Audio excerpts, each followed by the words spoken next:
महोदया, आज पूरा देश इस संसद को देख रहा होगा।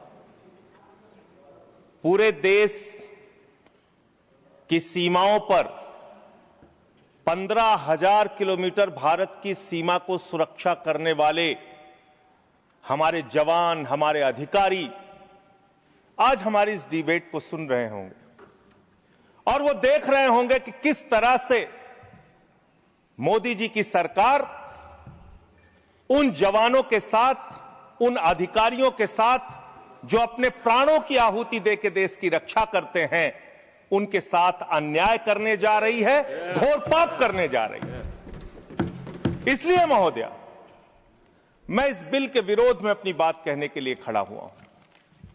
एक फिल्म आई थी बॉर्डर, उस फिल्म का गाना था, संदेशे आते हैं हमें तड़पाते हैं, जो चिट्ठी आती है तो पूछे जाती है कि घर कब आओगे।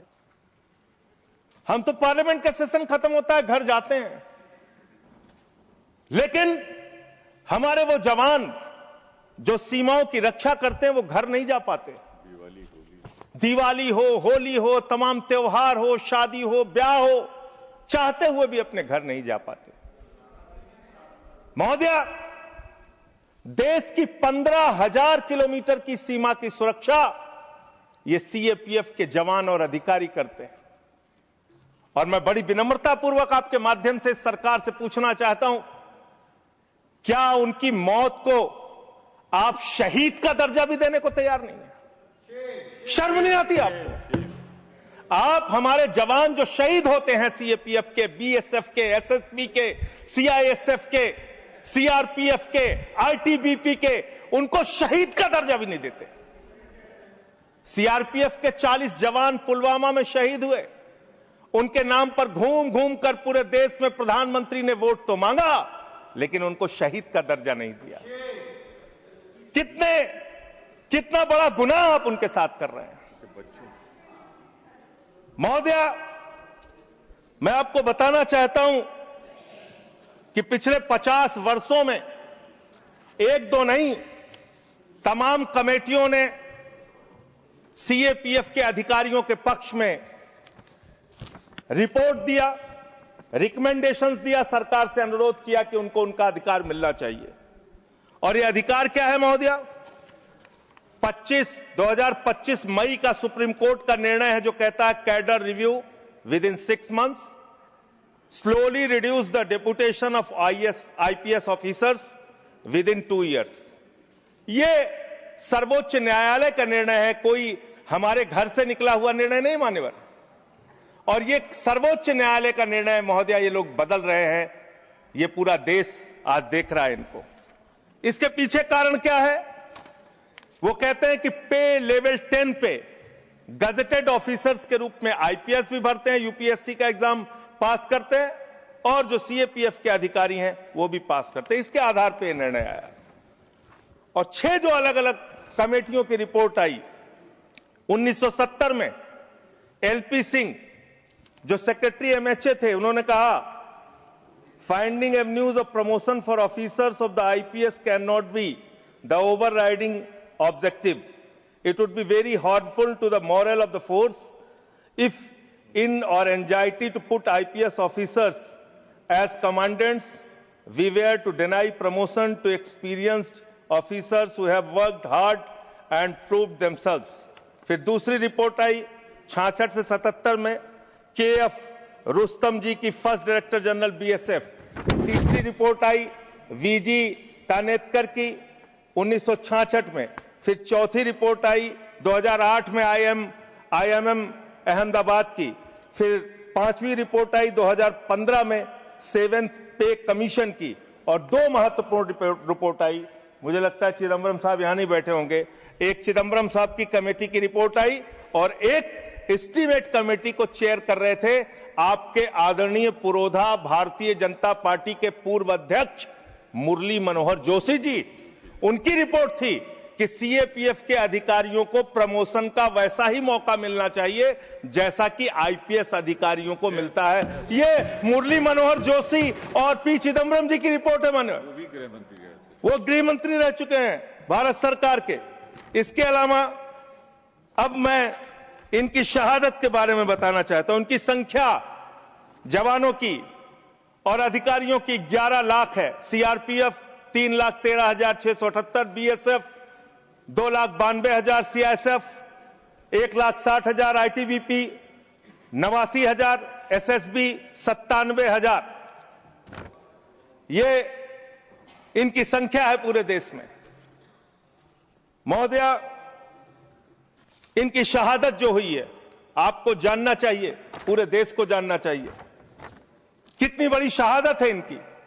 सीआरपीएफ के 62 जवानों ने अब तक अपनी 62 अधिकारियों ने अब तक अपनी शहादत दी है, और सभी रैंक के अधिकारियों और जवानों को मिला दिया जाए तो 2290 अधिकारियों और जवानों ने अपनी शहादत दी है। बीएसएफ के 85 अधिकारियों ने अब तक अपनी शहादत दी है, और 2014 सभी रैंक के अधिकारी और जवानों ने अपनी शहादत दी है। सीआईएसएफ के 1 अधिकारी ने अपनी शहादत दी है, और 126 सभी रैंक के जवान और अधिकारियों ने अब तक अपनी शहादत दी है। आईटीबीपी के 13 अधिकारियों ने अब तक अपनी शहादत दी है, और 182 सभी रैंक के अधिकारी और जवानों ने अब तक अपनी शहादत दी है। एसएसबी के 5 अधिकारियों ने अब तक अपनी शहादत दी है, और सभी रैंक को मिला लिया जाए तो 51 अधिकारियों ने और जवानों ने अब तक अपनी शहादत दी। वीर गति को प्राप्त हुए, उनको तो शहीद आप मानते भी नहीं हैं। महोदया, मैं कुछ बड़े हमले जो देश में हुए उसको बता के, जब 2001 में भारत की संसद पे हमला हुआ, यह संसद अगर सुरक्षित है तो हमारे उन्हीं सीएपीएफ के जवानों की बदौलत सुरक्षित है। 9 जवानों ने अपनी शहादत दी। मुंबई अटैक में 160 जवान और लोग अपनी शहादत दी। कश्मीर में 2014 में 20 जवानों ने अपनी शहादत दी। 2014 में वेस्ट बंगाल के एक्सप्लोजन में 2 जवानों ने अपनी शहादत दी। 2015 में 10 पुलिस फोर्स के लोगों ने अपनी शहादत दी। पठानकोट में 7 जवानों ने अपनी शहादत दी। 2016 में उड़ी अटैक में 19 जवानों ने अपनी शहादत दी। अमरनाथ के अटैक पे 7 जवानों ने अपनी शहादत दी।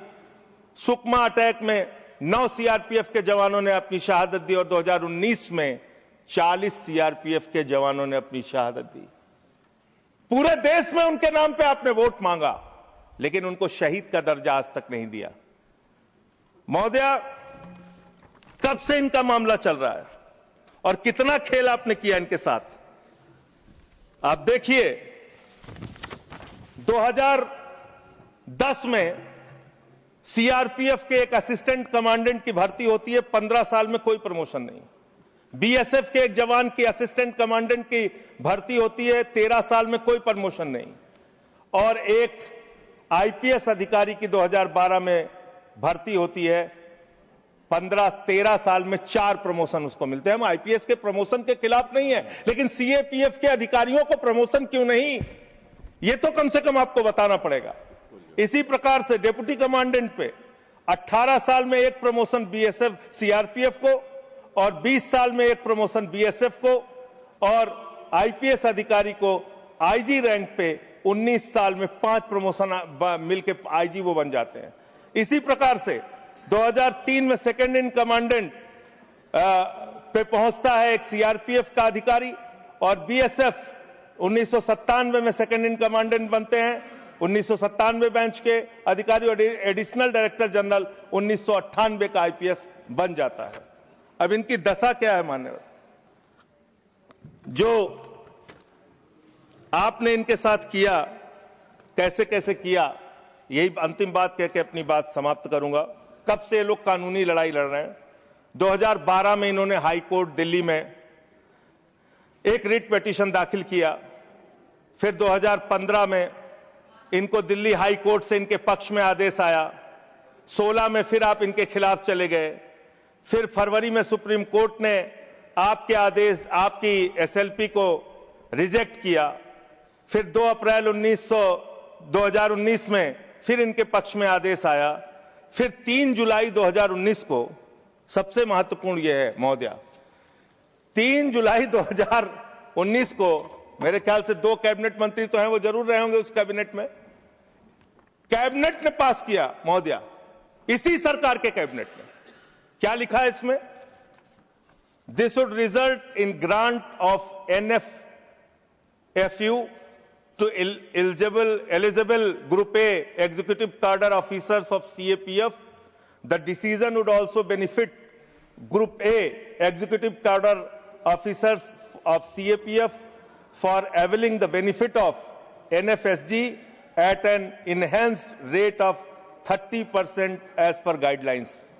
ये आपके कैबिनेट का आदेश है।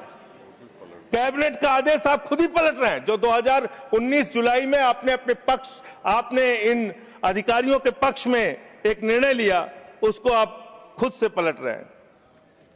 महोदया, मैं आपके माध्यम से इस सरकार से कहना चाहता हूं, इन जवानों के साथ, इनके अधिकारियों के साथ ये अन्याय मत कीजिए। ये देश आपको माफ नहीं करेगा। ये भारत की सुरक्षा करते हैं, सीमाओं की सुरक्षा करते हैं, संसद की सुरक्षा करते हैं, एयरपोर्ट की सुरक्षा करते हैं। इन जवानों के साथ ये घोर अन्याय मत कीजिए। हालांकि आपको अन्याय करने की और अपमान करने की आदत है। स्वर्गीय बीजू पटनायक जैसे बहादुर व्यक्ति की आपने अपमान किया। आपसे बीजू पटनायक जैसे बहादुर, मैं महोदया इसी से इस विषय पर मैं खत्म कर रहा हूं। 1948 में पंजाब रेजिमेंट को युद्ध के वक्त बीजू पटनायक जी ने एक पायलट के तौर पर सीमा पे पहुंचाया था। आप उनको CIA का एजेंट कहते हैं। शर्म आती है आपके ऊपर? ये आप कर रहे हैं। आप अपमान करते हैं लगातार जिन्होंने इस देश के लिए अपना योगदान दिया। महोदया, मैं आपके माध्यम से बस खत्म कर रहा हूं, 1 मिनट में खत्म कर रहा हूं। महोदया, मैं आपके माध्यम से कहना चाहता हूं, देश पर ध्यान दीजिए, देश के लोगों की चिंता कीजिए। आज जब मैं आ रहा था तो यहां पे पता चला, आप तो कहते हैं ये देश नहीं झुकने दूंगा, ये देश नहीं झुकने दूंगा। आपके लोग पंजाब के, हरियाणा के, राजस्थान के, रूस के अंदर फंसे हुए हैं सैकड़ों दिनों से, और आज तक आप उनको ला नहीं पा रहे हैं। देश की सुरक्षा के बारे में आपको ध्यान नहीं, विदेश नीति के बारे में आपको ध्यान नहीं, आपकी विदेश नीति का कोई अता पता नहीं। बावजूद इसके आप एक बिल लेके आ रहे हैं जिससे कि अधिकारियों का हक छीनने और मारने का काम आप कर रहे हैं। मैं इस बिल के विरोध में हूं, और जो अमेंडमेंट्स हमने दिए हैं उसको सरकार स्वीकार करती है और इसको बिल को सिलेक्ट कमेटी में भेजती है, तो इसका पूरा अध्ययन किया जाएगा।